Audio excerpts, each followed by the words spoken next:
नमस्कार दोस्तों। आज मैं आपको सुनाने जा रही हूँ, हम औरतों पर इज्जत करवानी ही नहीं आती। घर में थकी हरी रिया ने कदम अभी रखा ही था कि बेटा दीपक उस पर चिल्लाने लगा। मम्मी, आपको पता है कि मैं तोरई की सब्जी नहीं खाता हूँ, फिर भी आपने मेरे लिए कुछ और नहीं बनाया। बहुत जोर से भूख लगी है। आप घर में फ्रूट्स भी नहीं रखती। एक तो स्कूल में आज सर ने पका दिया और फिर थके हारे आओ तो घर में कुछ खाने को नहीं मिलता। पीछे बैठी सीमा भी कमरे से बाहर आ गई। आज का तो दिन ही खराब है। एक तो क्लास टेस्ट अच्छा नहीं गया और आपने मेरे लिए सलाद भी काट कर नहीं रखा। आपको पता है कि मैं डाइटिंग पर हूँ। आपसे एक काम ढंग से नहीं होता। दीपक ने सीमा की बात का समर्थन किया।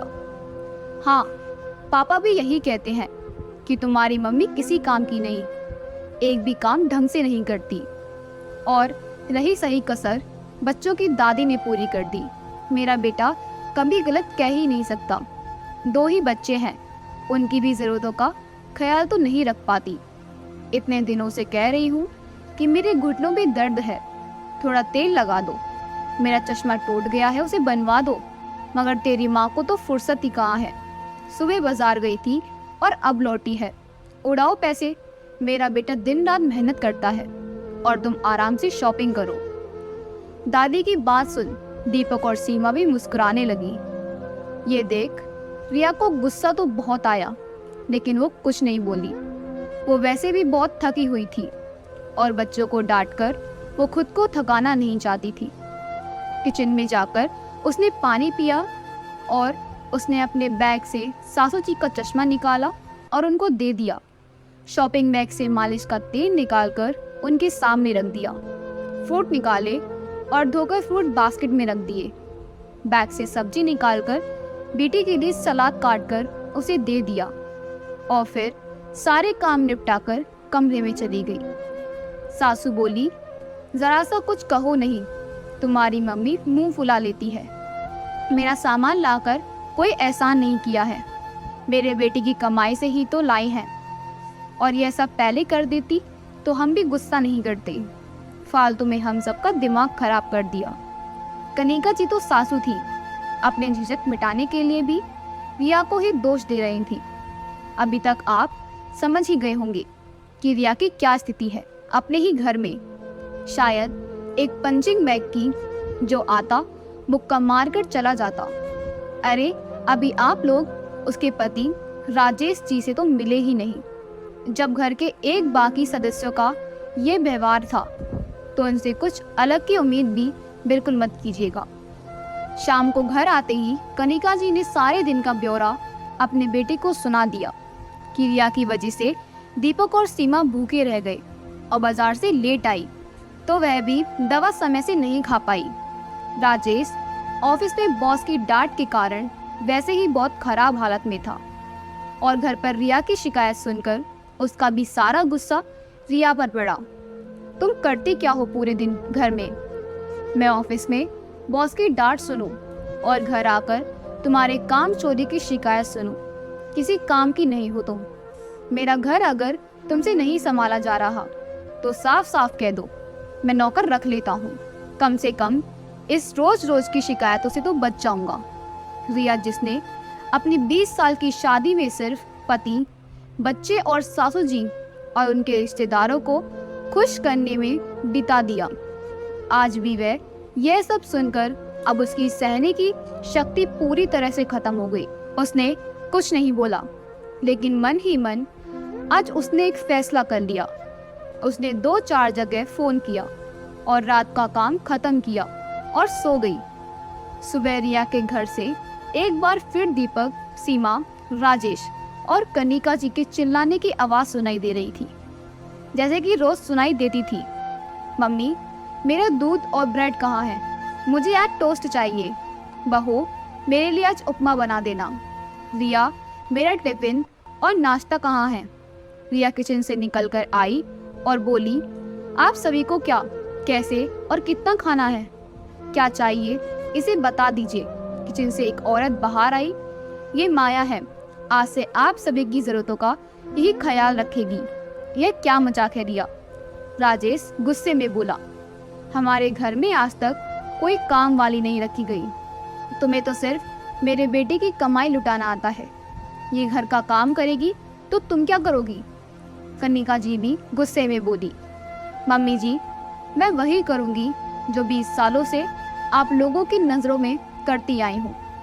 यानी कि मैं सिर्फ आराम ही करूंगी, कुछ नहीं करूंगी।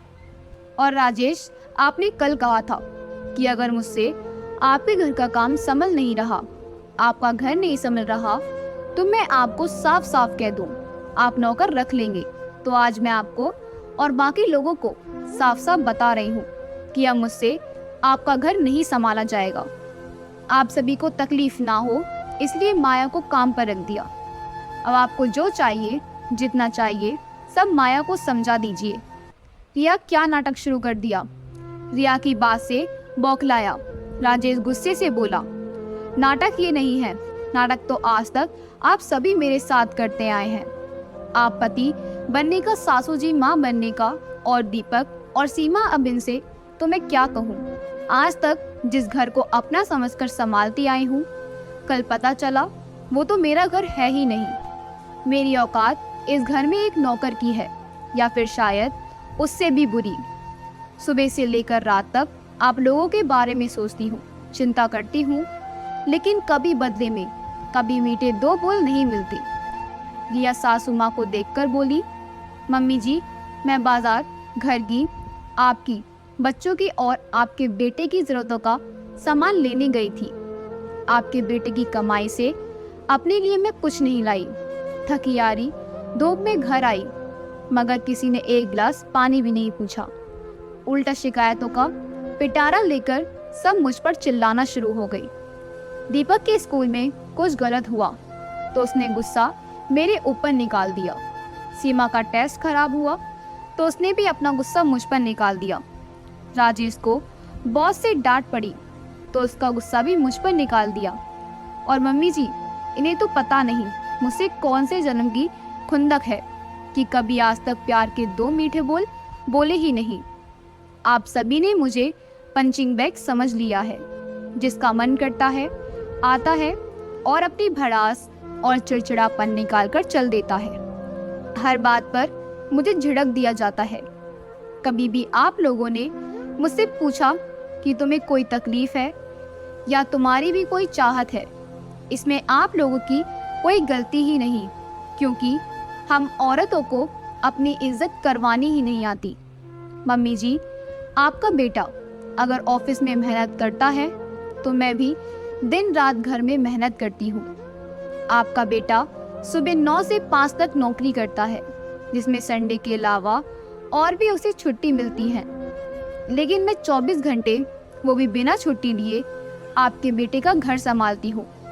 सबको उनकी ज़रूरतों की हर चीज़ सही तरीके से मिल जाती है। फिर भी मुझे कहा जाता है कि मैं किसी काम के नहीं हूँ और ना ही मैं ढंग से कोई काम करती हूँ। इसलिए मम्मी जी, मैं आज और अभी से आपके घर की जिम्मेदारियाँ छोड़ रही हूँ।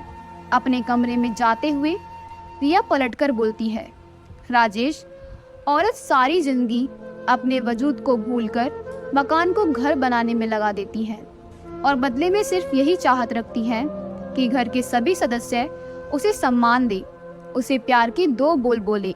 लेकिन अफसोस, मैं पूरे घर की ज़रूरतों का ख्याल रखती हूँ, लेकिन तुम सब मिलकर भी मुझ अकेले का ख्याल नहीं रख सके। सभी की आंखें शर्म से झुक गई। सच ही तो कहा था रिया ने। सभी ने जाने अनजाने उसे पंचिंग बैग समझ लिया था।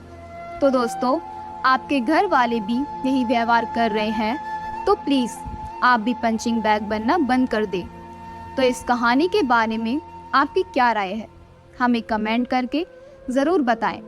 और आपको वीडियो अच्छी लगी हो तो वीडियो को लाइक करें, शेयर करें और चैनल को सब्सक्राइब कर दें। आपका बहुत बहुत धन्यवाद।